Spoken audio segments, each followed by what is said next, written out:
check your iPhone. Okay, thank you all for coming. We're going to start the meeting right now officially. We're going to start with our invocation from Philip Young. So I got to catch my breath. And then we'll do our prayer, some opening announcements, and bring up our guest speakers. Thank you, Philip. Come on up. Absolutely. Thank you so much. Connected, but you bet. And thank you all so much for being here. Absolutely. And God bless all of you. Okay, I'll start us off. Almighty Father in heaven, we thank Thee for this opportunity to gather together in fellowship and in activism to strategize for the future of our country. We're facing a great many challenges. We've had some victories and defeat along the way, plenty in both measures, of course. And Lord, we pray most of all because there's immense challenges facing our nation in foreign policy and far left cultural Marxist agitation here at home. We see it outside of Delaney Hall. We see a lot of communist activity. They're working part and parcel with the Democratic Party and the donors and the ruling class which back it up. And so Lord, we pray for courage, we pray for wisdom, and most of all we pray for humility in the course of that fight, because humility is required to discern the best possible strategy going forward at every step of the way. And Lord, we know we fall short and we're sinners, and we ask for your divine mercy in recognition of that. And Lord, thank you most of all for one another, that we can stand shoulder to shoulder in camaraderie in this great holy struggle, this monumental struggle for our nation, for the great principles that it was founded on, the sacred principles. And Lord, we thank Thee for all of this. We ask Thee for all of this, and in the name of Thy dear Son, our Lord and Savior Jesus Christ, and in the name of the Father, the Son, and the Holy Ghost. Amen. Amen. And thank you. And to turn our attention to the flag of our republic, I will lead the Pledge of Allegiance, and either salute or place your left hand over your heart, and ready, begin. I pledge allegiance to the flag of the United States of America, and to the republic for which it stands, one nation, under God, indivisible, with liberty and justice for all. excellent. Thank you. Thank you so much. Thank you, everyone. Thank you. Okay, just a few quick opening announcements from me, and then I'm going to bring up our first speaker. Thank you all for coming. You guys are amazing, and I do appreciate you coming and being here. Okay, I'm going to just talk briefly about the election we just endured. And the fraud is unbearable, but it's baked into the system, right? I mean, they've made a lot of this stuff legal. They can accept ballots 7 days after the election. That's legal. They can stop the counting, which is how they stole the 2020 election. That's now legal. They had to stop the 2020 election because the votes were coming in for Trump fast and furious. And the only way they could stop it the only way they could steal it was to stop it. So they stopped it in those 5 counties, right? In Mesa County, Arizona, and Pennsylvania, and Georgia, etc. And then they stopped it, and then they flew in ballots in Arizona by plane, and the guy drove the truck from New York to New Jersey, and they brought a bunch of ballots that way. And in Georgia, they hid the ballots under the table, and then they brought them out and put the same ballot. So in multiple ways. Then they started counting again, and lo and behold, Biden got 81 million votes. More votes than any president in the history of our country. Yeah, right. Okay, yeah, right. So now what they do in California is they stop the counting every single day. They count from 10 to 2. And they stop the counting at 2 p.m. And they run the tally and they tell us how many votes have come in. But then by 10 a.m. they know how many ballots they need to count that day. So this is a big problem, but it's legal. It's not illegal. I think the only thing they've done so far that's illegal is paid for people to sign the ballot, and that they have proof of. That might not be legal, but everything else They they're just doing... arrested somebody for that, by the way. Yeah, so that's not legal, but everything else they're doing is legal, so this is a very difficult fight that we're in. But guess what? We're still going to vote, right? And we're still going to fight, and we're still going to talk about it, and we're still going to do the best we can to save our country, because it's the peaceful way out is voting our way out, but we'll see. Now, changing topics. 4th of July. Every 4th of July, I think some of us in this room have walked from Sunland to Tahunga, right? Who's been in that parade before? Yeah, good. So we're going to do it again this year. I wasn't sure if we could. It's a 250 anniversary of our country, and that's the theme. And they specifically said, no offensive signs. We want everybody to feel good about it. And I thought, oh God. I said, well, can I put I said, if I can't put the Republican Party on our banner, I'm not going to do it. I mean, yeah, what's wrong with that? you know, they said you can do the Republican banner. So I have signs and stuff. We just have to be careful. We got kicked out of the La Crescenta, Really? La Cañada parade. Oh. So we're not allowed to do the La Cañada parade anymore in Memorial Day. So we didn't do it this year because I was, you know, given the orders that we're not allowed back. So hopefully that won't happen for 4th of July. But I really do hope that people will come out and be in that parade. It's free, there's no cost. We're red, white, and blue. I've got all the flags, I've got all the signs. You just show up with a hat, some water, walking shoes, and you're good to go, okay? It takes about an hour, it's no big deal. We start at 10, you don't have to wake up at the crack of dawn, and we'll just go, and I hope you people will sign up and join us. Okay, 2 Hilton events this Saturday. One is right here in South Pasadena at 3 o'clock. Really? It's at the KRB Custom Garages at 1517 Fair Oaks Boulevard at 3 o'clock. The QR code is back there, and it's also, I'm going to be sending out an email tomorrow about it with the link to register. So if you want to see Hilton, he's great. He'll accept questions, and then you can take pictures with him. He's really good about letting people take photographs with him. So he usually puts in time for that. Okay, I'm going to introduce our first speaker. That's it. Those are my comments for right now.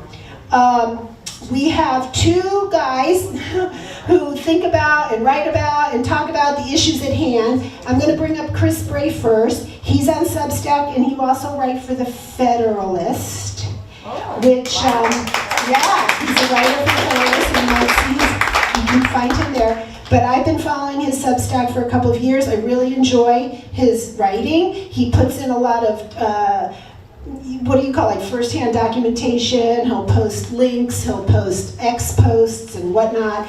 And it's just really fun. And he doesn't mince words like me, and he just says it how it is. So come on up, Chris. I don't know, do you not want to use this?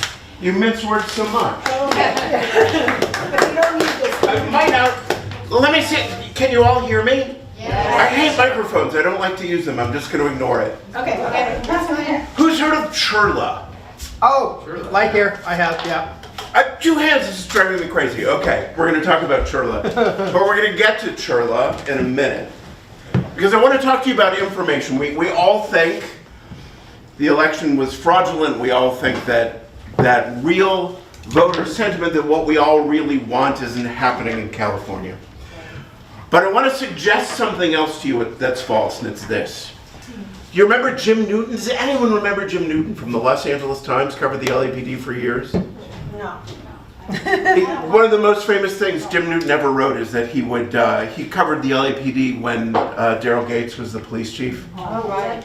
And Daryl Gates called him into the office once as Jim Newton was writing critical stories about the LAPD and carefully described to him every girlfriend he'd ever had and where he'd taken them, and said, so what are your questions again?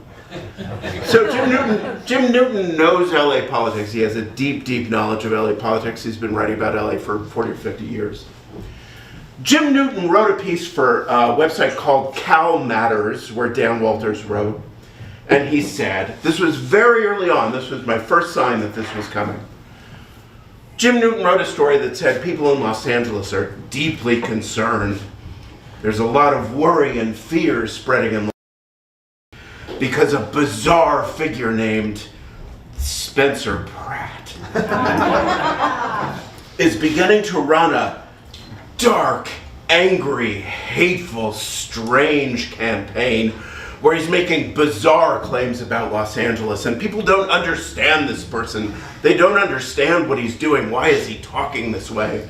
He's so dark and angry. Well, that about sums it up. And I was listening to Spencer Pratt. I was listening to what he was saying. He was saying, let's have fewer people dying on the street. By the way, about 2,300 people Homeless people die on the street of Los Angeles every year, fatal overdoses, accidents, untended medical problems. And he said, let's not have people die on the streets. Let's not have people living in tents in the street. Let's clean up the city. Let's make the city safer, cleaner, fewer drug addicts, fewer homeless people. And Jim Newton said, why is he being so dark and hateful and cruel and evil? And I waited, and you have to know the name Gustavo Arellano. No one knows the name Gustavo Arellano. It's very telling that most people don't know the name Gustavo Arellano.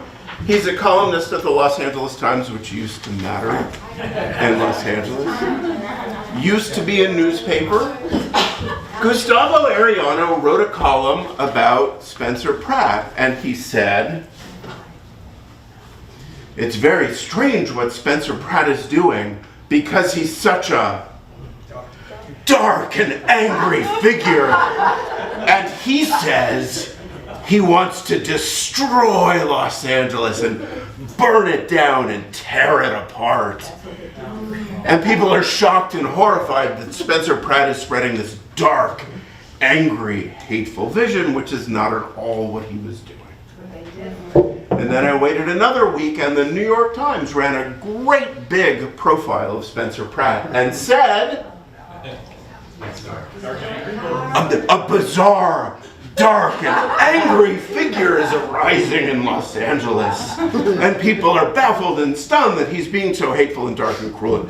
And then Politico ran a story and said he's a dark and angry figure. And it goes on and on and on. And the thing I want to say to you is, while the vote is questionable, we can talk about it.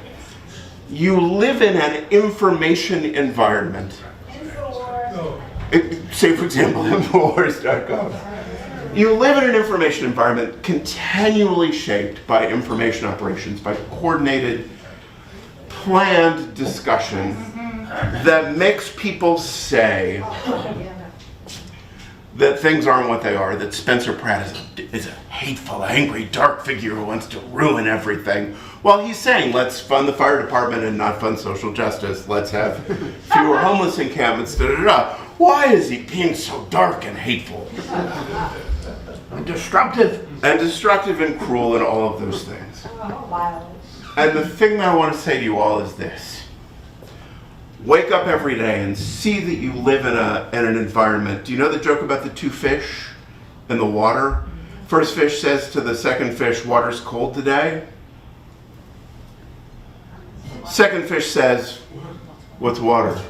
I heard the answer. Second fish says, what's water? You live in an environment where every day you're flooded, you're deluged with you're immersed in an information environment that you mostly don't see. Why is that? So I was walking in downtown Los Angeles a few weeks ago, 4 or 5 weeks ago, and I heard music from the music center, from the plaza around the music center, which I love. Los Angeles is so screwed up and it has so many things that are so beautiful and I love them. And I heard music from the music center and I went up the elevator and there was a public event, and the public event was that signs were being broadcast on the walls. And there were names. They said, Rosalina, taken from her home in front of her children. David, taken in front of his right. The project is called Am I Next, Los Angeles?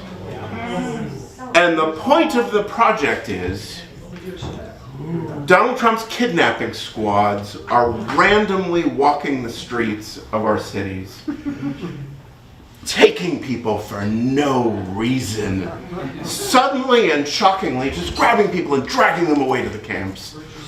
Am I next? Am I the next person who's going to be kidnapped by Donald Trump's kidnapping squads? They don't mention the existence of immigration laws. They don't mention why people are being taken. They just say, The Nazis are taking them. the Nazis are taking you. The Nazis might come and take you. You're in danger. You be fearful. You live in fear. If you go to the Am I Next aminextla.org website. You might be next. Hold on one second. I've got one. If you go to that website and look at the bottom, it says, a project of the California Community Foundation. California has an enormous infrastructure of NGOs. Yeah. The California Community Foundation, the California Wellness Foundation, the James Irvine Foundation, the Weingart Foundation, and on and on and on. If you look at the website influencewatch.org, there are about 142,000 nonprofit corporations in Los Angeles and California as a whole.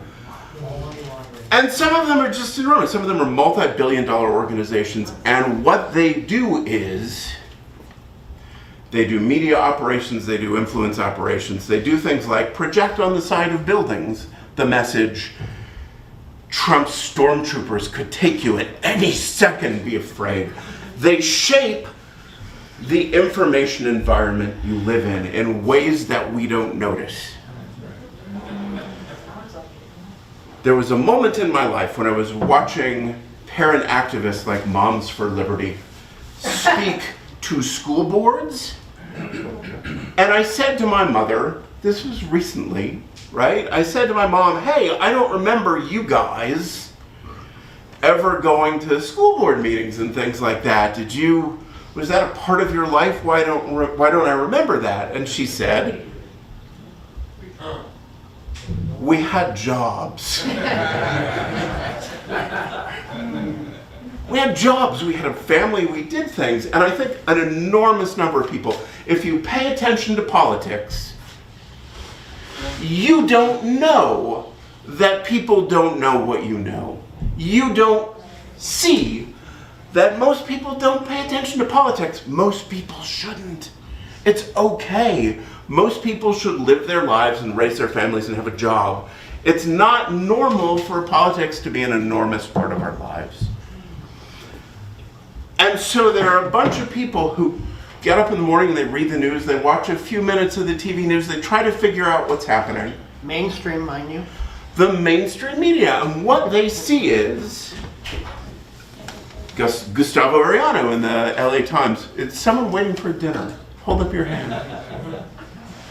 What they see is these news stories that say people being taken, shocking, horrible events, Spencer Pratt, dark and angry figure, desperately trying to destroy Los Angeles. And one of the things that we need to do, among many things, is we need to solve that information problem. It's an enormous problem that people who are living good lives, healthy lives, who aren't obsessed with politics, which is just fine, only have this connection to what's happening in the world through columnists at the LA Times telling them that, oh, Spencer Pratt, he's trying to ruin everything. So there are a group of people here who went today to the naturalization ceremony at the Pasadena courthouse and presented people with information about registering to vote. And when I heard that, I said, who's heard of Churla? Very important question. And very few people have. And Churla is, this is so important, the shaping of the information environment. Churla is the Coalition for Humane Immigrant Rights Los Angeles. Churla has about $50 million a year to spend. Where does it come from? Soros. No, it doesn't come from George Soros. It actually doesn't come from George Soros. It comes from you. It comes from you. It comes from tax dollars. They get city money. You can Google this, C-H-I-R-L-A, Churla. Google Churla Karen Bass. You'll find Karen Bass as the mayor of Los Angeles announcing how proud she is to give money to Churla. Announcing how proud she is to get federal funding for Churla. They get city money, they get county money, they get state money, they get federal money. They do voter education for new arrivals. They teach them how to be good citizens by voting correctly. Churla, being publicly funded, being funded by taxpayer money, just endorsed Javier Becerra for governor of California. They just endorsed Karen Bass for re-election. If you live here, they endorsed Sasha Renee Perez for state senate. They endorsed, does anyone live in Los Angeles? They endorsed Ulysses Hernandez for District 1, who's terrible, who's destroying Westlake Village and destroying MacArthur Park. They endorsed her for election. They get public money, and they endorse people. They endorse the candidates who give them public money. And the way they do that is they say, oh, no. Churla does voter education and helps with immigrants. The Churla Action Fund, which is a completely separate organization, does political action and endorses people. Churla is a 501c3. Churla Action Fund is a 501c4, totally unrelated, not the same organization. Do you know what a Form 990 is? If you run a nonprofit corporation, you have to file a Form 990 with the IRS, showing how you've used your money. You can go look up Form 990s for Churla and the Churla Action Fund. It'll take you 10 seconds to find them both. Churla and the Churla Action Fund, by the most remarkable coincidence, are run out of the same office, at the same address. They list all of the same officers, all of the same points of contact. They're exactly the same organization in every conceivable way, but they say, Churla gets taxpayer funds and we help immigrants. The Churla Action Fund endorses politicians. Okay. I brought a piece of paper so I could read from this. I'm going to ask you all to do two things tonight. Here's the first one. I have to put on my reading glasses because I'm old. I want you all to look up, remember this phrase, Google this phrase, the Immigrant Political Power Project.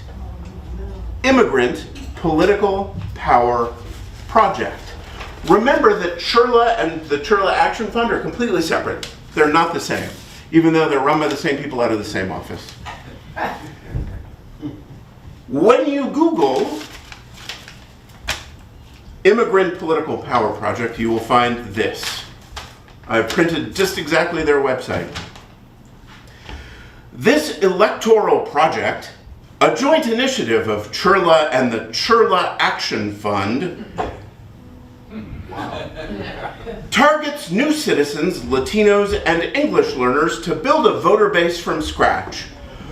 With enough power to sway state politics, we reach out to these community members to build relationships, speaking with them in their language between 4 and 7 times before each election day.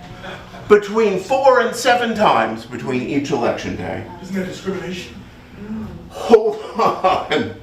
About the diverse issues they face, from their access to state safety net programs.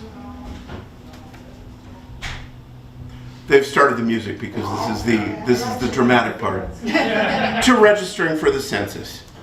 Teams of paid and volunteer canvassers and phone bankers, ranging in status from undocumented to legal permanent residents, work to build a constant culture of voting among these voters, their neighbors, and impress upon them that immigrants must participate in every election. So Churla and the Churla Action Fund, which who pays for? You pay for. You give them tens of millions of dollars a year from city, county, state, and federal government. Works immigrant populations with canvassers who are illegal immigrants and work for cheap because they're a social justice foundation, to contact voters 4 to 7 times before each election to tell them how to vote.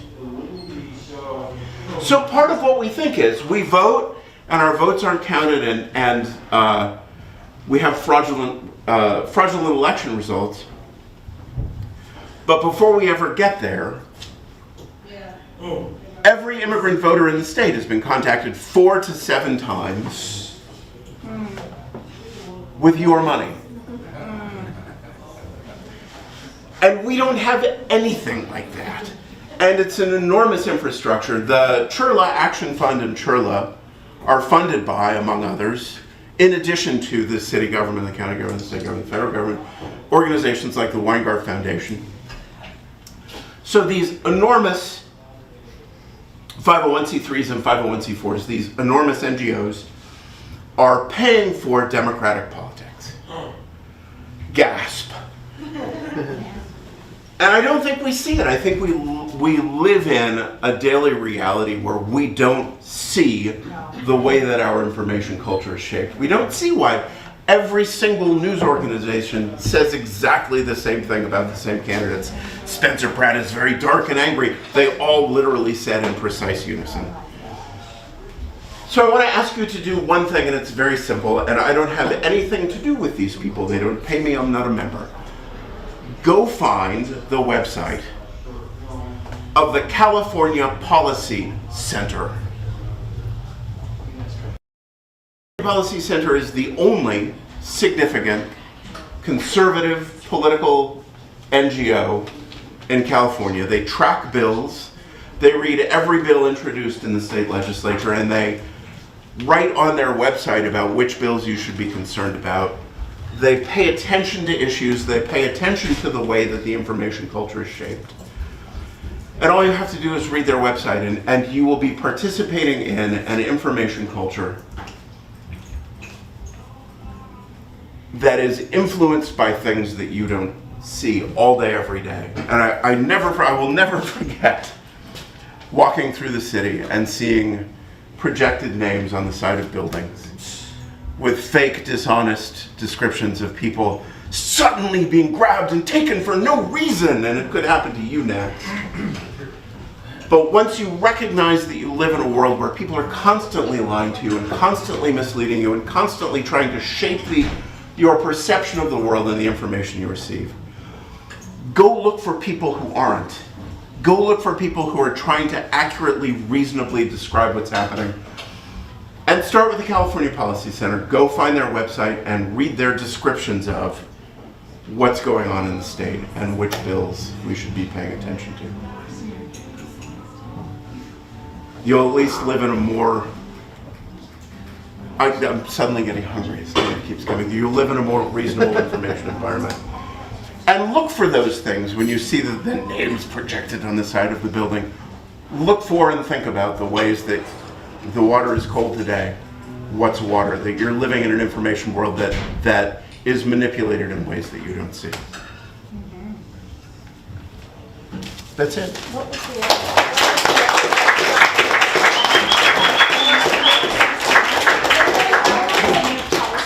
Take questions. Yeah. Oh yeah, does anybody have any questions for Chris? Couple of questions. I do. You said that they put out this kind of edict that every immigrant should vote in a particular way. How are these immigrants voting? How do you think? Sorry. So the way Churla would answer that is that they would say that once they're naturalized and once they can vote, they're voting. But I mean, I don't think we can know who they're reaching out to. We have motor voter. We don't know who's allowed to vote. And when you look at, you can see this for yourself. When you look at Churla's description of what they do, they say, our canvassers who speak to people 4 to 7 times between each elections include our undocumented neighbors. So they say that people who are not citizens are participating in politics. They say it explicitly. If I may add to that, another thing that they most likely are doing is that they are telling the immigrant population, the illegal ones specifically, you should vote for this candidate because they will make sure that you will get free housing, free medical, all that stuff. And that's how they influence them. Yeah. I'm just going to keep telling you things you should go watch. Find Eunices Hernandez's It's terrible. year-ending, every year she does a year-ending video talking about, here are all my accomplishments this year. Go find that. Because what she says is, we are withdrawing money from other areas of city government that has been spent inappropriately on things like police departments, parks, and fire departments. Police, anti-ICE. And we are expanding rental assistance, rent assistance, and food assistance in our district. She says, I now have over $1 million that I can distribute every year through my district office. Go find this for yourself. She says this on video very proudly. If you want to pay your rent, you can go to Eunice Hernandez's office and ask them to cut you a check. They are, I mean, they're paying people for their votes. They're paying people for political participation and doing it kind of directly. Now, are they getting these people registered? I can't prove that they are, but I would sure bet that they are. Have you seen any of the videos from Skid Row? Yes. Of people saying, $2, sign this, I'll give you $2. They just arrested a woman for doing that. And very proudly, like people on Skid Row saying, well, I held out, I got $4. So between motor voter and unscrupulous, predatory voter registration, I would not say that we can. The absence of evidence isn't the evidence of absence, but I don't think we can prove that voter registration has any integrity to it at all. Okay, great question. A couple more questions. Doesn't Churna also pay the legal expenses for illegals? They do, and a bunch of other people do as well. And if you look for Karen Bass bragging about getting them funding, that's what it's for, among other things. She says, and the LA County, I forget what they call the Immigrant Rights Department of LA County. LA County particularly funds that function. Okay, do they also pay the looter, the protesters? Yes. Oh, yeah. Yes, I mean, Antifa. short answer, yes. Who follows Jennifer Van Laar at Red State? Yeah, we do. Some of us do. Follow redstate.com, which you should read even though it's not the Federalist. I love the Federalists. So I'm glad you do. Jennifer Van Laar has been writing for years and years and years about the way that Churla pays for anti-ICE protests. She's going to speak her religious here. protests. Dr. Weaver. Oh, and Sorry, I missed that. one last thing. What's the other website that you said a while back? It was right after you were talking about the Churna ones. You said some other website to go to. So California Policy Center. California Policy Center? Wasn't there was one other one. Cal Matters? No. I I don't know. don't I know. think that was it. Cal Policy System. Okay. Christian, you got a question? I just threw out $1 million. Yeah, you mentioned a system of Latino immigrant in the Churla. Isn't that discriminatory towards black, white, and Asian people? How do you deal with that? I mean, I would bet you that Churla is happy to take votes of anyone who wants to vote for Javier Becerra. Yeah. Lynn? Yes, and it's publicly funded. It's publicly funded immigrant work that targets Latino communities. You're paying for it. Any suggestions on how to fight this? Yeah, exactly. To me, do you know Kurt Schlichter? Kurt Schlichter says, if it's too close, they can't cheat. Yeah. Right? The cheating, I think, is not that they have 10% support and they fake 45% of the vote. The cheating is they can kind of consistently manage to get about 47% of the vote, and then they need to get over the hump. I don't remember where I was going with that. The way you can fight it is you're surrounded by people who wake up every day and say, why is Spencer Pratt a dark and horrible and angry figure, you know? Why do people criticize Gavin Newsom? He's such a good man, he's fighting Trump. You're surrounded by people who live in this bizarre, made-up, fake information environment.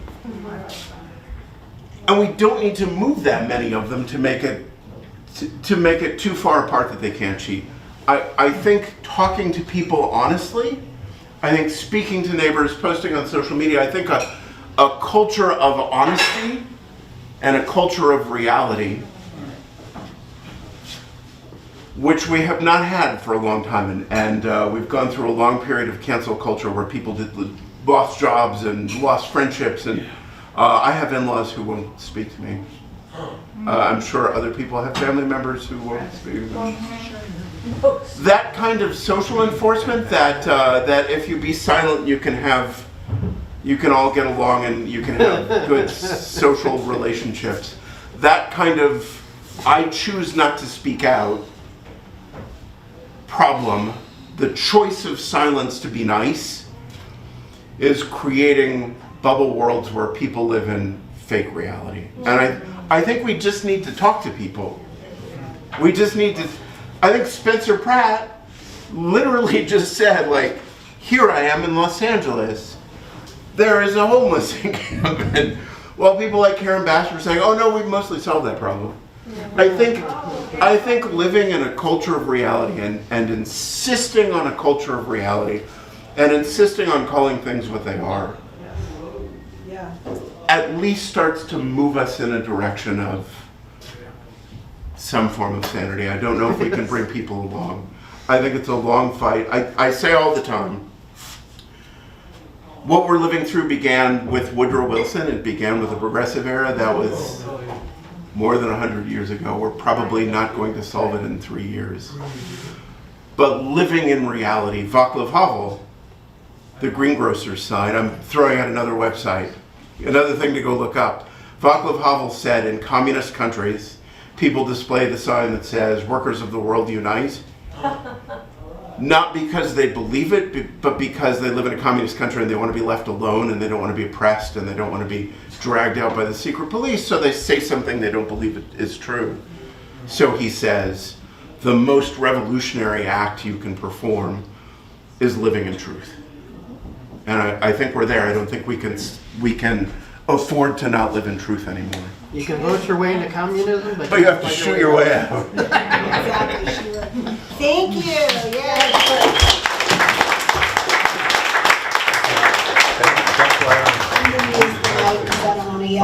Yeah, and you know what? I'm wearing my InfoWars shirt today because we're literally in an info war, and you're exactly right. We're also living in alternate realities, so definitely speaking up and telling the truth and not being afraid. And so what if you lose a friendship? Because otherwise it's called empathetic suicide. We empathize so much with, trying not to offend anybody, but we're literally going to kill ourselves. We're funding our own demise, we're empathizing to the point of death, and we just got to start speaking up and speaking the truth, and that's why I wear InfoWars, because we're literally in an info war. Okay, I'm going to bring up my next speaker, Ramin Real Talk. We met at the, I think he's got a lot of fans. I had been watching him on YouTube a little bit. And then I saw him at the election night party with Steve Hilton, and he was gracious enough to come down here. He lives in San Jose. Do you want the mic? I don't know. Do I need the mic? You guys, can you guys hear me? Hold on, let me see this. Hold on. Because sometimes I sound good on the mic too. Is this good? Is this better? This is nice. I like this. This is radio voice. Here we go. Okay. All right. Cool. I'll figure this out. Have you guys heard of me? Who knows me? Raise your hand. 3 people. Okay. Good. So actually, I'm not going to do the mic. It sounds good, but I'm going to do it over here. Okay. All right. So, my name is Ramin, and I'm a mortgage guy. And I started on YouTube and Instagram and TikTok because my boss told me it's the new thing. We have to do it. So, I started talking about mortgages and stuff like that for about 1.5 years. What's that? Back on the mic? For those in the back. Okay, let's see if I can just put this in front of me so I can just hang. That guy was good. Where is he? Dude, you were good without the mic, damn it. Okay, very good. All right, so I started in TikTok, Instagram, and all that goodness because my boss told me, hey, this is a new game. Video is the future. So I did some mortgage stuff. No big deal. And then I put solar panels up in 2013. I got 27 LG R2s. For those of you that know, that's 333 watts per. I'm producing 9,300 kilowatts of power. It's me and my wife. That's it in this house. And I got the bill. Does anybody have solar? Who has solar here? You guys know what a true up is, right? Yeah. End of the year, PG&E says, hey buddy, you spent this much power and you produced this much power, you owe us some money. So 27 solar panels, 30,000 bucks in, I figure, okay, I'm pretty set, I'm not gonna have to pay these guys anything. $1,832. What the hell? So I put a video up on my roof, I got up there and started talking. This was November, I think 26th, right before Thanksgiving. Mortgage game cools down a little bit. And I popped off, so somebody watched it. Next thing I know, I got the water bill, I think 2 days later, $455. In San Jose, they give you them, every 2 months they give you a bill. It's me and her, how many toilets can we flush? $455. So I was like, okay, this is ridiculous. So I put another video out. And I started digging into why this is happening. I'm in mortgage, so most of my friends are realtors. We talk about real estate issues, taxes, so forth and so on. One video after another, and I started going down the California politics lane. For one reason or another, we've got city councils making regulations and putting up laws and making us build 8-story structures next to bus stops. It's called SB 79, actually SB 78. So things like this just really made me angry. And I started talking about things, the next thing I know, I'm talking to Steve Hilton, Chad Bianco, and the rest of the gang, and involved in politics. So a couple of things that Chris mentioned really resonated with me. You know why they do the 4 to 7 times? Do you guys know that? You know why they talk to people 4 to 7 times? Harassment, get them to vote? Nope, it's how many times it takes to trigger you to do an action. So if I don't call you, email you, text you, call you again, email you again, text you, you won't listen to me. So 7 times is the number we use in a mortgage game before you actually resonate. Hey Ramin, what's going on? Let me talk to you for a second. So 7 times, that's the magic number. When you said that, immediately popped off in my mind. So there's a lot of things that are going on. I don't have the magic formula, but I'm gonna throw some numbers out at you. So this election was weird, right? To me, it felt like 2020 again. And you guys remember 2020? Yes. Yeah. Every morning you'd wake up and you'd be on Fox News. Dominion machines were hacked. We've got the data. It's in Germany. The president has the encrypted stuff, and the US Army with the satellites has been transmitting all this information back to Germany to a storage facility, blah, blah, blah. Then you wake up to CNN. CNN says, no, it's not true. All right. Next morning you get up, somebody else says something. We found the balance. We found a suitcase. They were doing whatever. Next, at night, 5 o'clock, news comes on, you get deflated again. Up, down. So this election cycle, I see the up downs. You guys all saw the Nitya Raman. We got the graph that they all started like this, and then Nitya Raman goes like this, exponentially. It's a J graph, right? The next day. So why is this happening, and what can we latch on to give us some hope? I don't want to go through 2020 again. 2020 sucked, okay? So I started thinking about what's happening. 23 million ballots were mailed out in California. Okay, 23,110,000. We have a population of about 39 million. Let's call it 40. I'm a mortgage guy, I like to round up, okay? So let's call it 20 and 40. Half the population of California got ballots. So what happened to these ballots? How much do we expect back? Well, so far we have 8,590,something in. About 35%. A lot more than previously, but 35%. And Chris mentioned it as well. So the thing is, my goal at this point, with talking to people that I've talked to, is to overwhelm the vote. If we can overwhelm the vote, at least we can get into 2026 this year and change things. Now, how are we going to change them? There's a few things I want to talk about real quick, but we need to talk to people. We're all in our own bubbles. All in our Republican bubbles. We don't talk to our Democrat friends who are driving Priuses and Teslas, right? We need to do that. We need to befriend those people. And that's the way we change the vote, I think, this year. All right? So my goal this year in October 2, I'm going to help harvest 100 ballots a day. So my goal is to, by November 2nd, to have, what is it?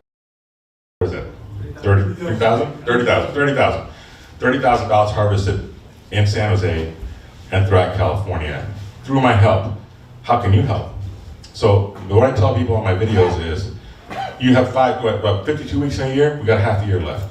25, roughly, okay? Once a week, you gotta reach out to somebody new. That's all I'm asking from you guys. Once a week to reach out to somebody new. And talk to them and help them to vote. So by the time we get to November time, you're gonna help me harvest my 30,000, and you're probably gonna harvest a few of your own. So that's my election talk. I had a lot to talk about today. I was gonna be speaking in Riverside, I think, in July 5th or 6th or something like that, to the Chad Bianco people. Who voted for Chad here? How do you feel? You feel like it was taken away from you? Yeah, just no. Are you gonna vote for Hilton in an election coming up? He's had no choice in this. You can write it something in. Absolutely. So don't write in. This is the thing that I've been talking to people about. Do not write in. So first of all, that ballot might get disqualified, okay, at some point. So the Hilton guys, the Bianco guys all tell me they're gonna write in Chad. That's a vote for Becerra. If you wanna vote for Becerra, write in Chad Bianco and you're good to go. But I wanna give you guys some hope. the hope is this. There are 8 constitutional positions in California.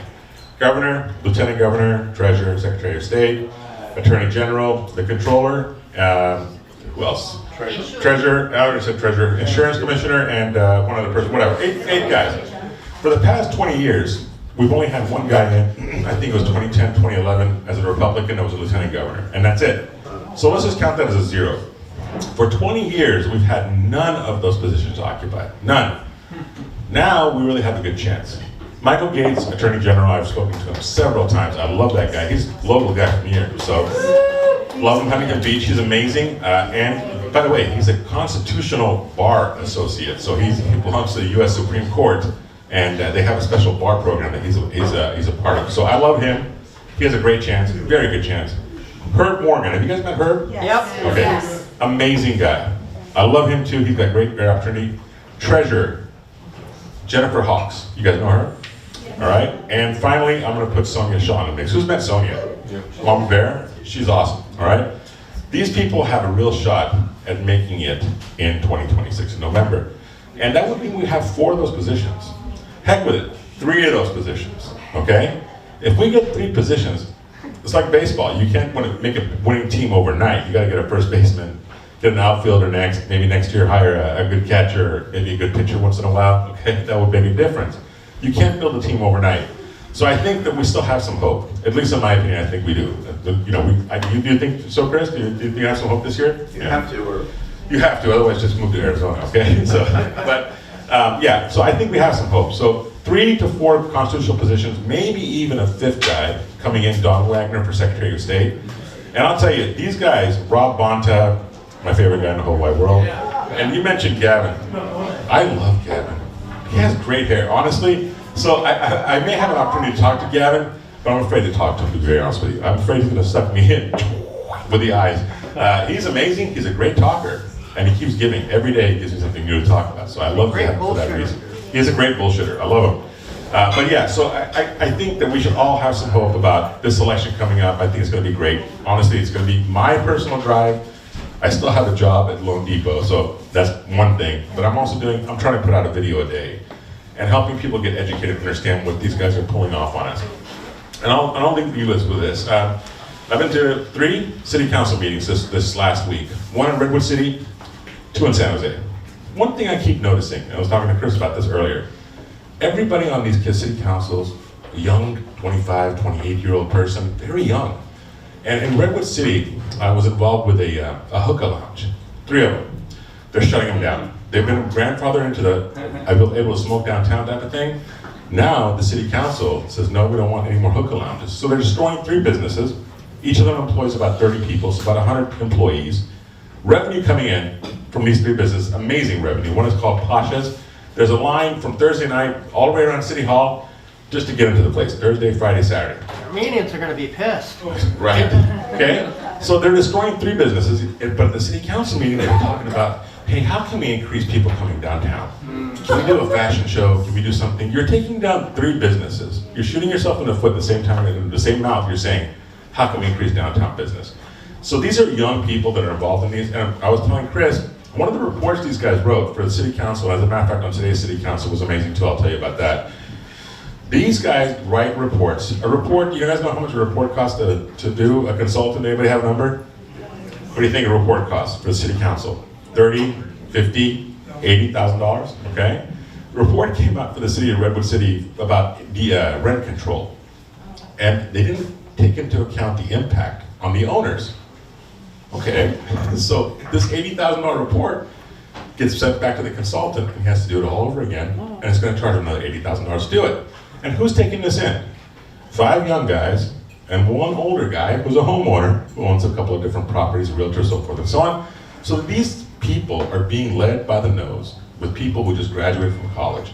Unfortunately, they haven't had anything else in life to do but write reports and see things through their eyes. So I see what's happening. I hope that more of us get involved in elections and city councils and meetings and stuff like that. But again, this year, you need to talk to 1 person a week and make sure they vote. And that's all I got for you today. Any questions?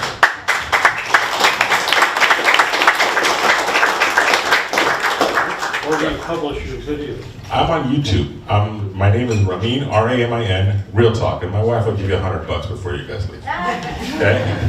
There you go. Right there. Can you tell us about the homeless in LA? Oh, that's a good one. Actually, I wanted to mention that with Chris. So I was in Los Angeles with Jenny LaRue. She's in your district, actually northern Orange County. Do you guys know Jenny? Anybody know Jenny LaRue? She's running for Congress. She's awesome. So she said, let's go tour downtown together. Let's go to Skid Row. So okay, fine. So we went to tour Skid Row. We called 911. 20 minutes later, no cop showed up. But there's a cool place called Grid Alternatives downtown. This is on Long Beach Boulevard, right next to Restaurant Depot. Grid Alternatives, what is that? Well, it's a program funded by you. They've taken $1 billion over the past 10 years from you, okay? This is for putting solar power on top of impoverished homes. That sounds nice, right? Everybody should have solar panels, right? Except they've spent, I think, only $70 million on putting solar panels up. The rest of it is a 501c4 electioneering. Knock, knock, knock. How you doing? We just put solar panels up. Oh, wow. Who put them up? Well, the Democrats did. Vote for us. Exactly what you were talking about earlier, okay? So we spent $999 million, $1 billion on this program. 70 million went to actually putting up solar panels. What's interesting is that money doesn't come from your taxes. It comes from your truck and your car. It's cap and trade. They capped and traded gasoline, charging you $1.50 more, $2 more per gallon, to go to make these guys knock on doors and get electioneering stuff to happen. Exactly what Chris was talking about earlier. In person, I saw these people. I went to their garage. I interviewed a couple of employees there. Can't talk, can't talk, can't talk. Phone numbers don't work. I did the whole Nick Shirley Act. And it is exactly what Chris was talking about. Yeah, I got a question. Yeah, so in terms of going out and voting, I might want to add, there's also another patriot we have. His name is Ben, and he helps get people registered. But I think another thing that we should do is get people that aren't like politically public to be more like ballot counters. Because I think, in my opinion, one thing that's really, I just have a strong suspicion, because I don't know if anybody saw that video of the sheriff's helicopter landing, and they brought the ballots in and loaded them in those two white vans. And I'm thinking we need more people that are secretly patriots and honest to be ballot counters, so that if there's shady shit going on, we can call it out and see it. So the shady shit going on part, yes, there's always going to be shady shit going on. Here's the deal. A lot of people ask, so on my videos at this point, I'm toning it down. I'm not trying to get you to rage bait and click on me and watch me. I'm really trying to calm you down, because this is, to me, it's 2020 again. What percentage of votes do you think were in those ballots? What percentage do you think moved those things? By the way, one of the things that's very suspect for me is Measure ER, that also passed in Los Angeles, right? But what percentage can we change? And the problem is, can you prove it? Yeah, I've seen those homeless videos. Yeah, I got $2 for voting for Bass. All right, cool. What are you gonna do with that guy? You gonna take him to court? You gonna make him a witness? Okay, a guy dressed up in a suit is gonna say, this guy's a drug addict and he's not reliable. But I think that's what we need. We need more people that are like lawyers and ballot watchers, and like, you know, we need a... Absolutely, I think we do. We absolutely need, I'm in touch with the Riverside integrity guys, Shasta County integrity guys, what do you call it, Bernardino integrity guys. They're all watching. We have a lot of watchers. The problem is, it's legit. I've got ballots that came in. We printed 5 million, probably more ballots than we need, okay? And you guys have seen that Viva Fry video. Have you guys seen that? Where he's interviewing some guy talking about the Russian mafia guys grabbing ballots from the apartment complex, 10-story building. Or think about your postal worker. How much is he getting paid? What if I gave you $2,000? Next time you're on that route and you get those ballots, take one of those boxes for me. I'll give you $1,000. I'll give you $2,000. You're cool? Yeah, okay, cool, I'll do it for you. It's plausible. Now defeat this process. I've got 3,000, 5,000, 12,000 ballots extra that were already printed by the government, for the government. And his mafia operations, printing them in some Calabasas warehouse, putting them on a helicopter and dumping them at the thing. How viably can I shut this guy down? I really can't. So the problem is, we need to overwhelm the vote and then change the system back. Anything else? Can you tell us about the illegal immigration on the border? Oh, okay, all right. That's my wife, by the way. She's paid to do this, okay? Illegal immigration on the border. Have you guys ever anybody seen Corey Gautreaux? Anybody know that guy? Corey? Corey Gautreau is an ex-Army guy. He lives on the border, and his property juts next to one of the border crossings out there. Every night he'd have people come out there, make campfires and so forth and so on. So everybody's seen this stuff. Yeah, we see the immigrants coming across. Who are those immigrants? Regular Mexican folk, maybe a couple of Guatemalans, maybe some Sonorans, whatever. Or how about Iranians? Yeah. How about Chinese? Yeah. How about Pakistanis? So I didn't believe it either. I saw it on YouTube or I saw it on Instagram. I was in Corey's warehouse. Box after box after box after box after box after box of passports at the border, dumped. Okay, what they do is they come across the border, dump. So Corey, with his buddies from the CIA and FBI, whatever, all these ex-military guys, puts them through a little chat GPT, Claude magic, takes a picture of the passports, and shows where these people went. And one of my videos actually show. The guy starts off in, I think, Turkey, goes to Tehran, goes to Singapore for 72 hours. What's in Singapore? Money. 72 hours. Comes back to Tehran, Turkey, Guatemala, and then ends up in Tijuana. We found so many documents from people's passports, and this is just one example, but this is, again, the tinfoil hat. I like to do low-lift stuff so that I can actually understand it. So this is a deeper concept. There's more Tom Clancy than anything else, but it's real. There are people here which probably shouldn't be here, who are probably nefarious. But we'll get to that in 2027. Right now, we just gotta worry about the election. Right? Good? I have one more question. Hit me. LA. Two more questions. Go Dodgers. As far as the solar panel thing, have you ever tried to get like Tesla Powerwalls? Yeah, so that's going to throw me on NEM2, Net Energy Monitoring 3. I'm sorry, I'm on 2 right now. That'll throw me on 3. Okay. I'm getting 8 cents right now per kilowatt, bro. You want to take me down to 2? So, yeah. Well, I'm just saying. Yeah, no, it will make a You have difference. a lot more flexibility. I'm with not it. interested in throwing another $30,000 at my roof anymore. Okay, so yeah, I threw 330, which I got 10 back from the government. Thank you very much. And I did have electric cars. Yes, I'm the Tesla guy, whatever. But it still doesn't work out mathematically. You got a question in the back? Yes. Front, back, please. Yeah, go ahead. Can you speak to the long-term Democrats such as Marie Alvarez Gill and Gloria Romero and how they have changed their party to Republican for very dire reasons, and how I think that can be a very excellent approach to bringing other people into why you're going to vote the way you are? I don't know that particular person, but I'll tell you I do know Gloria Romero. She was running for lieutenant governor, ex-Democrat, number 2 in the state, head of the whole Senate, right? She switched. There's a reason. The Democrat Party, some words trigger me, right? Progressive. What does that mean, progressive? To progress, right? So you can't just be a Democrat and stay still. You got to move towards something. There has to be progress towards something. But that progress has been mutated at this point to a point where I don't think any of us recognize it. And I've got a lot of Democrat friends who have now converted, even on my own parking, what do you call it, the court I live in. We put a Trump sign in 2020 in the front. My wife's like, don't put it in the front, don't put it in the front. Every day, a neighbor would come by, give me a thumbs up, another neighbor would walking his dog or whatever. Turns out, most of my block, except for 2 guys, are Republicans at this point. So even the Democrats on my block, I'm in San Jose, very, very blue. They turned Republican because the Democrat Party left them behind. Yeah, go ahead, sir.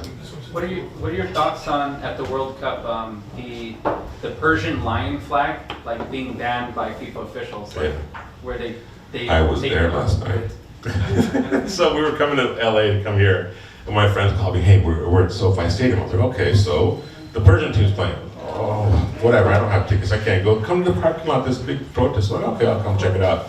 We went there and parked. So there's a lot of political stuff. If you guys know, I'm from Iran. We came here in '77. My wife came in 2000. My heritage is Syrian, Assyrian. So I'm a Christian in a Muslim country. One of the reasons we left was because of religious persecution. So there's a flag that has the Iranian flag right now, red, white, green, that has Islamic words on it. The original flag was a big lion with a sun on it. And so the guys out in the parking lot were all lion and sun guys, which are the people that are getting murdered in Iran through the regime, the IRGC. The IRGC guys are the flag that's currently been flying. And turns out, I guess, the IRGC and their people had bought a lot of tickets to go inside that game yesterday.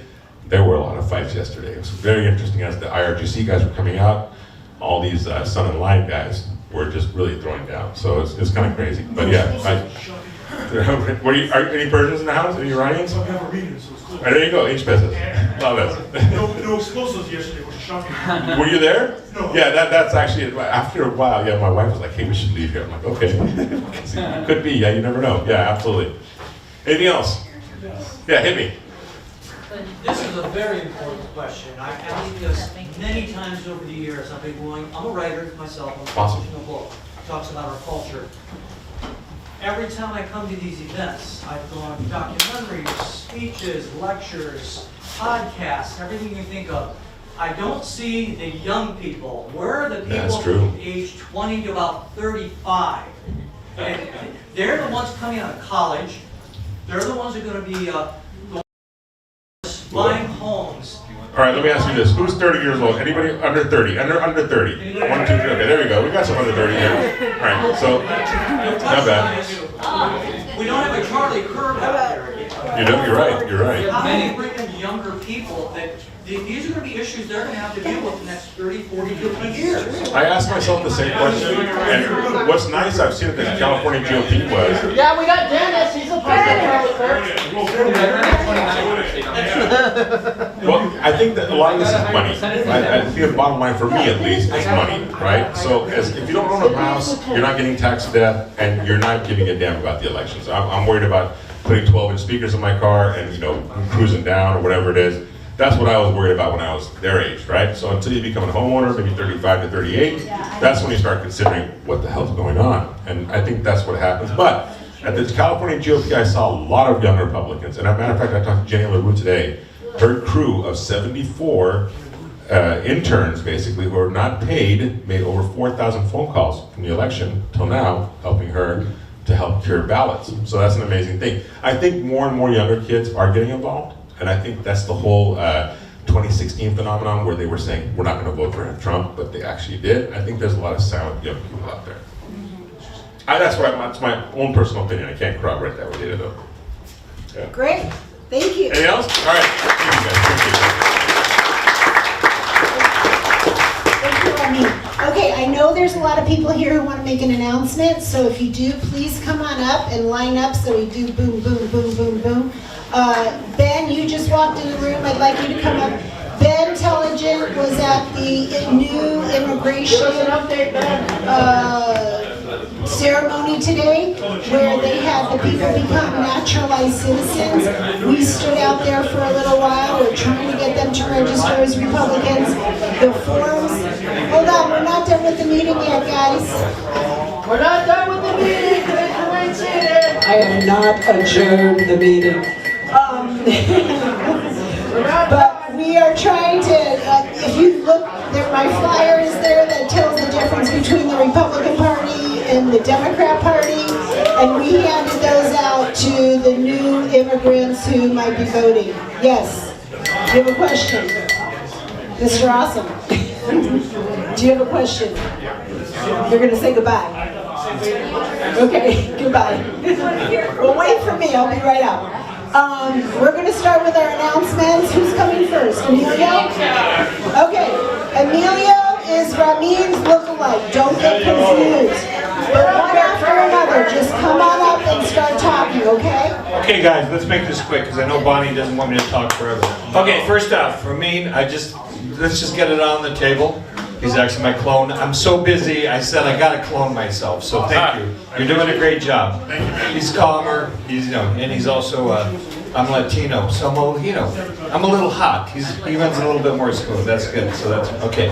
Second of all, there's the question about young men. I want to address that young men thing real quick with the solution, right? We've been working with young men going out to universities. We were tabling at campuses, Charlie Kirk style. We were starting to gather them. We had to take some time off because we were dealing with some parties, with some problems in the party where they don't like the young men because they have different issues than the boomers. And the neocons. We won't go into it now, but they have different issues. They're not worried about houses, right? Because they're not worried about paying property taxes because they don't believe they're going to have property to pay taxes on. That's one of the major issues. But if you know of any young men, we've been working, we had this thing called Fight, Fight, Fight Club, and we're going to be starting that up again, where we're going to be gathering young men. So if you know of any young men, please send them our way. Okay, last thing. I think the state is going to turn when we get young men activated and we get the church activated. Especially Catholics, okay? Hispanic Catholics are the dominant denomination, they're the dominant demographic. They vote Don't forget the women, they're the mothers. Okay, we'll talk about that later. We need the Catholics, okay? We need the Catholics. Right, we need the Hispanic vote because right now like I say, they're often just like my Democrat relatives, they vote, they're very pro-life, they vote Democrat and then wonder why God doesn't answer their prayers, okay? So, here's the most important thing I'm gonna say tonight. I'm working with TPUSA Faith, Charlie Kirk's organization, to start gathering pastors to be like Jack Hibbs did with Sonia Shaw. They turned that election and got her elected, and now she was the only Republican on the state ballot that came in first and actually took LA County. That's right. So she's doing it. We need more Sonia Shaws. We need more guys like Sonia Shaw. Okay? So that's only going to happen when the church stands up. So I'm working with TPUSA Faith to gather pastors. Here's the call to action. If you know a pastor, you have a pastor that you think might be willing to show up at a regular luncheon to just meet other pastors who are dealing with these issues in their congregations and their communities, but don't know how to deal with them, send them to me. Bonnie's got my number. You can talk to her. She'll send them to me. You can talk to me afterwards. We need to invite those pastors to get together. They're not going to argue about doctrine. They're going to collaborate on a plan to save Los Angeles. Okay? So, thank you.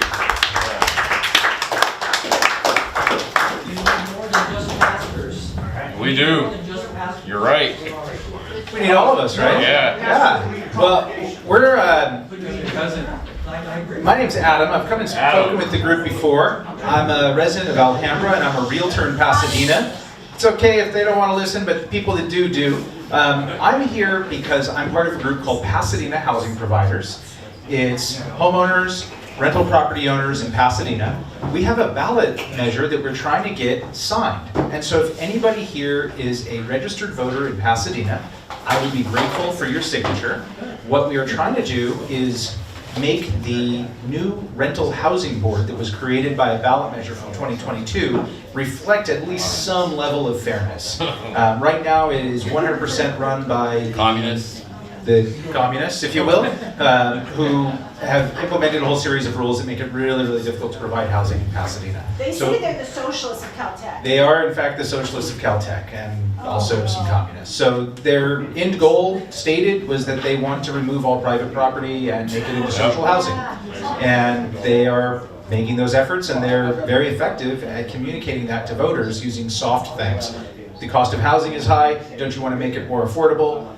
Let's use rent control and capping rents at less than the rate of inflation increases, and then that's going to make everything affordable. Long term, of course, it destroys the properties and our communities, but that's the situation. So if anybody is a registered voter in Pasadena, I would highly value your signature. The second thing is we have a group called Pasadena Housing Providers. If you'd like more information, happy to talk to you about it, sign you up on our mailing list. We are absolutely looking for fundraisers. We're absolutely looking for people to help us get signatures on ballots, and we're working on that right now. For those of you who've done ballot measures before, you know there's a really specific timeline that we have to meet. We need approximately 20,000 signatures, and my colleague behind me is going to talk about that, which we're working on. Just sign it. All right, you've seen me every month. You're probably getting tired of me, but I just wanted to update you. We have a goal of reaching 18 to 20,000 signatures. We are actually ahead of pace right now. We have professional signature gatherers, and we're also trying to get signatures from people that we know. And it's about fairness. I've discussed this every month. It's not, we think rents are too high also. It's not against the tenants, but this is driving the mom and pops out of business because the costs have gone up so high and the rents are capped so low, they're going to lose their properties. As a result, the Blackstones and the big corporations are going to come in and own all the housing, and that's going to make things worse. So, How many do we have? How many signatures? Approximately. I'm not supposed to say, but we're getting close to 3,000. Oh, Yeah. So we're on our way. Yeah, I mean, we're working at it. We're going to do it. All right. All right. So, anybody at Pasadena registered voter? Just sign it. It doesn't. You don't have to vote for it. Just sign it. We Sign appreciate it. thank you very much. And you have to stay within the box. I got some tape for you. We're good. Well, some people don't go in the box. How you doing? This is a little off topic, so I'll just get it really short. But you know, the current there's a lot of supposed UFO disclosure stuff happening right now. But I've been working on this for about 3 years. Lots of research, and it just so happens I have a book about it, exposing all the UFO deception that's happening right now. UFO Ancient Encounters and Modern Phenomena. And 390 pages. It reveals everything about the technology, all the spiritual deception, and it seems off topic, but it covers the illegal invasion, the UN, all the spiritual deception, the coming world Christ and the ascended masters, the Men in Black phenomenon, all that. It is very tied into a lot of the new agenda that's happening right now, if you read the whole thing. So I have this, you can find it on Amazon as well. But yeah, thank you very much. I bought a copy. Very good. Yeah. He did. Thank you so much. You guys are too kind. I want to start out, I know the elections happened already. I want to start out by thanking all of you for all of your support. It's really been amazing. I wouldn't be where I'm at right now if I hadn't been supported by Republican organizations like this. And you know, we did come in my race in 5th place. We got about 9,000 votes, which means we're not making it past the primary, but that's not where this is going to end, okay?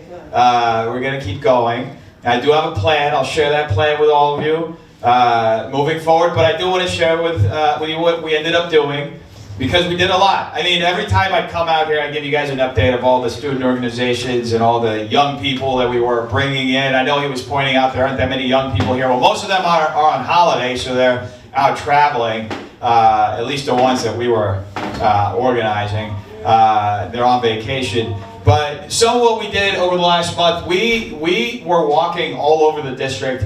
I think I walked close to 150 miles this past month. We hit about 24,000 doors, dropping flyers. I sent out about 500,000 emails. I actually figured out, a lot of these email services are super expensive. I figured out a way to do it where I pay $90 a month to send 1.5 million emails. Oh, wow. So, yeah. So that was a good find. I also sent out about 330,000 text messages. That was a pretty penny to send those out, but I also, towards the end, I'm like, I gotta cut some costs. I gotta cut these costs so I can keep sending them out. So I figured out how to send I figured out my own little server. So I cut it from 2 cents to half a cent to send out text. So in the end, here's what happened. Here's my takeaway. You know, I think it actually happened in this room where everybody kind of realized this, that the party brought in somebody else last minute to run against me. And, you know, depending on who you talk with, who was involved in that, they'll either say that they wanted to personally destroy me or that there was something else involved, whatever it was. I don't take it personally. I'm a Republican. I support my party. At the end of the day, it's bygones be bygones. It happened. We're all just going to move forward because we don't. Here's the thing. We're not going to grow as a party if we keep holding on to resentment and just fighting each other. And that's that's one of the things that I disagreed with their tactic, that they were smearing me, they were attacking me in a necessary way so they could try to run me out of the race. And they did some pretty nasty stuff. I mean, they would. Here's one of the nastiest things that I didn't expect. And some of these people I called friends, and maybe eventually we'll go back to being friends if we have a conversation. But they would call my endorsements and tell my endorsements to unendorse me. Oh, wow. And some of them did, unfortunately. And I was actually endorsed by Carl DeMaio until the day where Carl was supposed to drop his endorsement for Reform California. And the chair of the LA GOP personally called Carl and told him to remove me. We know who that So is. that was a huge shot through the back. But yeah, I mean, even with that, even having to fight the establishment to that degree, we still managed, and this is how I see it, okay? I don't see it as a loss. I see it as they threw everything they could at me. They had more resources, they had more connections, they had a bigger network, they were using everything they could, and they had more money, they had everything. And I still managed to take away 30% of his vote. So he made it through, so I'm praying that he defeats Laura Friedman, who's the incumbent in this seat.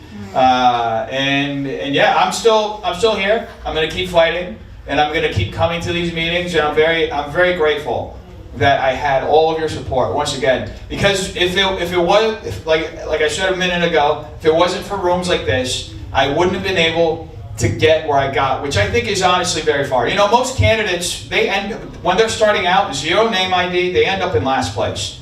I beat 3 Democrats. Yep. So, you know,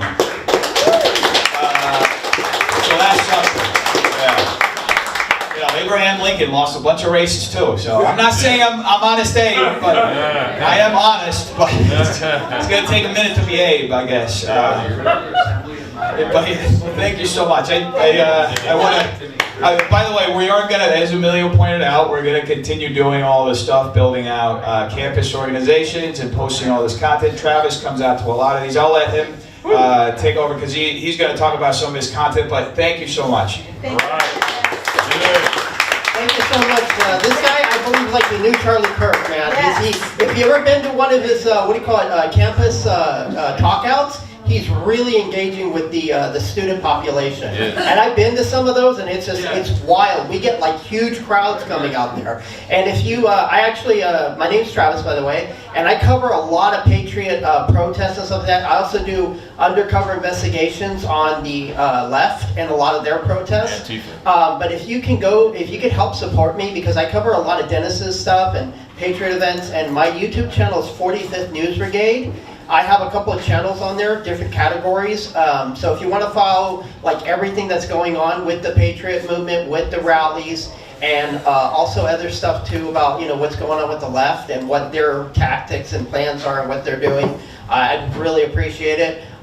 Recently, I was just over at the Metropolitan Detention Center where they had a terrible anti-Trump rally, and they actually burned a Trump hat, and then they were singing "Happy Birthday" in a circle about it. So yeah, they're really nasty, and we've got to fight them really hard tooth and nail. But like I said, if you guys want to keep up, I'm going to be starting going to Dennis's stuff, all the college events and everything, recording all that stuff, because the mainstream news does not tell you what we are doing as Republicans, as patriots. And it's really hard for a lot of people in the older and younger generation. Everybody's like, well, where do I find this? Where do I find that? So my thing is, I want to go out there and just like put it out all over the place and document everything that's going on in the Patriot event, movement. So if you could just go onto YouTube, 45th News Brigade. There's, like I said, different channels. So, and you just click on any one of them, and they're all stuff up there. So I'd really appreciate it if you could support me on that. Thank you. All right, Travis. Hey everybody, my name is Evan Sternshine. So really 2 things I want to say. First, I grew up in Beverly Hills, not far away from here, a right-leaning city, as you might be aware. And I moved here about 3 or 4 years ago. There's a lot to like about Pasadena and South Pasadena. There's also issues that I don't like, which is probably why some of us are here. So I just wanted to introduce myself, just looking for a community. My neighbors right now, they're flying the pride flags in their home and all that kind of stuff. So it's been a little bit difficult to try to integrate myself. So if you guys are hosting events or anything, whether it's political or not, you just need someone to show up at your house for a sports game with some beer. I would be more than happy to do that. Also, shameless plug, I am a real estate agent. If you want someone to work with you that has the same values as you, I would love to do that. Good. Just answer questions or anything. If you know someone, I would really appreciate that. I forgot to bring business cards with me, unfortunately, but I will be here if you just want to talk. But yeah, Evan Sternshine, Instagram, Evan Sternshine Realtor. Thank you very much. All right. Welcome. How you doing? My name is Christian. I just want to elaborate on some what the individual said here. Yeah, we have a big problem in our party right now. If you were to the convention, you know, us young men, there's a comment earlier that someone said the young men were to that movement. Well, this is the problem. We're combating our own party. We're being labeled rapers and everything like that, young men. We have a guy here in the back that spoke, a candidate of ours. He's Portuguese. He's being called a Nazi. We have a guy right here. He's being called a Nazi and a racist himself. Look at that. This guy's a racist. By our own party, man. This is what we're dealing with. When you ask where the youth movement is, we're here. We're present. We're trying to make our moves. We're fighting against our own party. If you see, we got someone in the back right there. He spoke also the glasses. He was kicked out of our convention by one of our own chairmen right there. I'm speaking to him. Yeah, he was kicked out of our own party. So I mean, these are the things we're dealing with that you people don't know about because you're not attending the convention. So I just want to bring that to the Convention's fun, though. Yeah, it's fun as heck. Free drinks. Yeah. So yeah, I just wanted to, I wanted to make everyone aware of that, what we're dealing with. Thank you. Thank you. All right. If there's anybody else after Ben, come on up. So we All don't right. get this lag Story and time. that's Story the whole- time. I don't want the All lag. right. Okay. Hey, everybody. So we did the new citizen ceremony today, and to make a long story short, a county employee assaulted us. No A shit. county employee. Can you believe it? It's hard to get fired from the county. He's getting fired. We're gonna sue him. Anyway, point is that I'm handing out all the stuff for free. I had like some wristbands and I got a couple buttons on me. The 250th, right? I'm handing out stuff. I'm kicking their butt because we came prepared. Hey, here you go. Here's this. Here's that. Scan this. Here, scan that. I mean, we did maybe like 200 scans today. We did pretty good. I actually have to figure it out. So that's 200 people that got a Republican link instead of a Democrat link. How about that? So anyway, they're mad and they think, oh, you're partisan. We're the county. We're official. I was like, hey, I'm with the Secretary of State because that's where it goes. Anyway, and they're like, oh, you're from it's a libtard whining. It's so funny, man. You gotta get on the ground. It's funny. You carry your body cam right here anyway.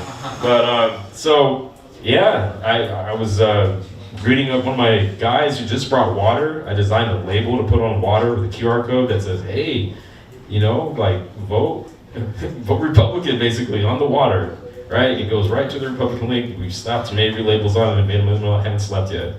And he's basically dragging a thing of water right like this. So he's not fighting anybody. He's dragging like a suitcase full of water.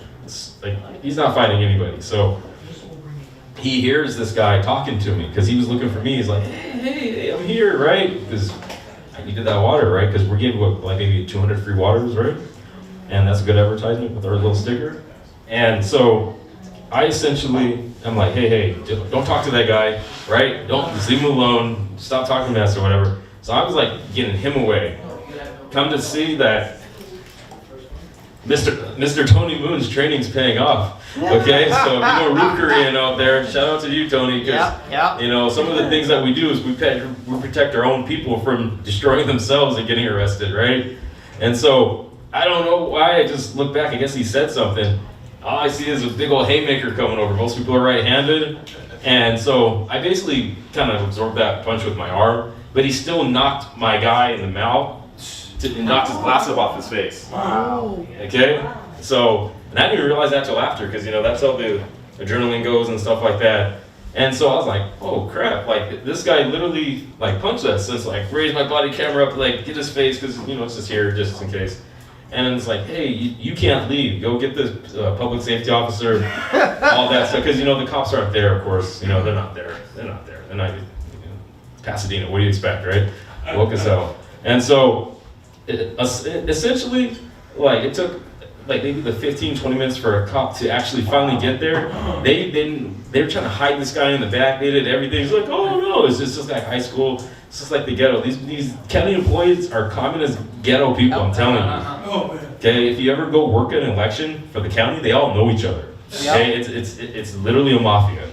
All right. So, like I said, long story short, they're trying to hide him. Okay, eventually he's like, no, we want to press charges. Do not leave.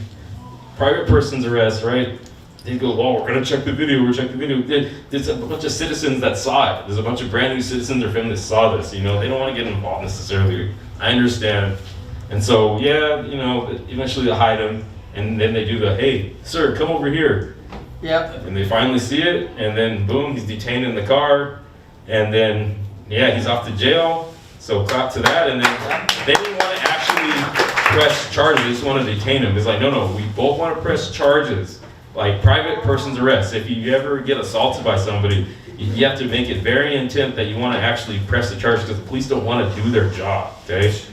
So after we got attacked in Whittier during Latinx Tifa in 2025, I learned how to do that, like very efficiently. And so I was like, no, I want to intend to press charges, full press charges for battery, right? Because they battered us, like literally battered us. And so she finally comes back after the fact, like maybe like an hour with the stupid paper they were supposed to sign. Okay, and this guy's already in jail. So the long story short is, buy a body camera, okay? Make sure that you're not in an area where there aren't cameras if you're doing any sort of political reading. Don't be afraid, okay? Please don't be afraid. You might get some money out of it if it's a county employee. We're gonna sue them. And I don't care if that goes on camera because it's not right. It's actually actual political violence. They always say this to the right, oh my God, the right wing's so dangerous, oh my God. And meanwhile, you have this brother over here trying to literally, we don't even know if he was trying to punch me or not. Because most people, like, they don't actually want to fight. They might miss their punch. But he hit that guy so hard, his glasses fell off his face. So, and I realized, like I said, after the fact. So the point is that that's what happened today at the new citizen ceremony. We made it. As a matter of fact, after that happened, they packed up and went home. The Democrats, they went home. The county went home. Okay, that's how bad we kick their butt in the afternoon. They actually go home. They pack up their tent and leave. It's amazing. So I always want you guys to try to get out there and see it for yourself because it's one of the most rewarding things you can see. And they always try to like spoof the new citizens and say, oh yeah, you can't like trust that guy. He's a Republican, it's partisan. What? Don't sign his or don't scan his thing. You get the stupid flag for man. We got stickers, we got rubber bands, we got badges. So that's the story, and you'll get an update, I guess, at the next meeting maybe. So yeah. All right. Thank you, Ben. Yeah, Ben worked really hard at the immigration ceremony. We were there too, just giving out these little flyers. Okay, yes. Anybody else? How often do they have those? They have 3 or quarterly. 4 times a year. It's like quarterly. Yeah, quarterly. Across Does the anybody else have an SoCal. announcement? What do you want to say? What is that your book? You want to come up here, Raymond, and say something about If you it? don't mind. Okay, real quick, okay? Because we're about ready to adjourn this meeting. So come on up. Thank you. Yeah, you get This is a labor of love, and I'm finally going to get this published by American World Publishers. It's a book called Songs of Our Nation Lost in Translation, Our Vanishing Soul Finding Its Way. And on the back cover, this came me through spirit. One who is not afraid of the truth is truly free. That was said by Plato over 3,000 years ago. So this is something I think I can approach young people with because the illustrations are very good. I had a wonderful artist that did all the artwork, and you'll see a lot of things that's happening in our culture. And the great thing about this is I can prove to our society that I wrote this almost 30 years ago. I dug it out 2 years ago. And I did absolutely no editing. I didn't need to. When you read the introductions into my chapter, you're going to think I wrote this last month. Wow. So it's going to be published. I'm putting together a big website. I'm funding all of this on my own. I was blessed with a really good year of my business last year and this year. And this is going to be out. And I also have a lot that I'm going to do with the website. And I want to help other people that are doing things because once this takes off, and I know it will, that I want to collaborate with other people as well. Great. And I want to congratulate this lady here who always sends me this great email every month about all the things that are going on. And she loves this country more than anybody. Thanks.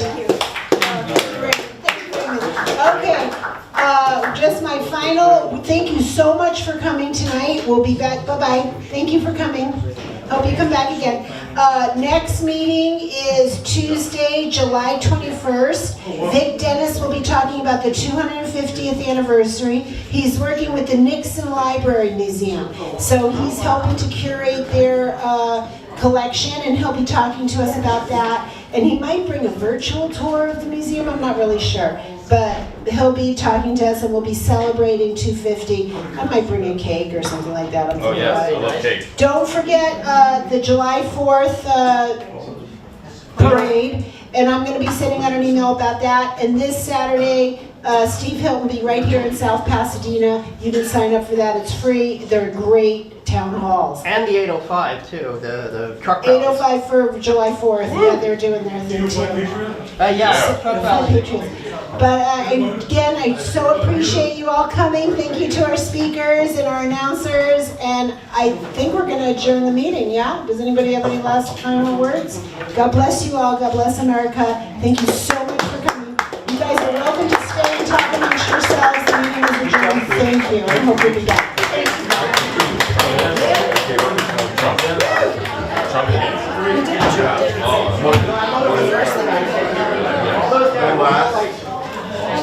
Good. Yeah, I know. I saw the cops.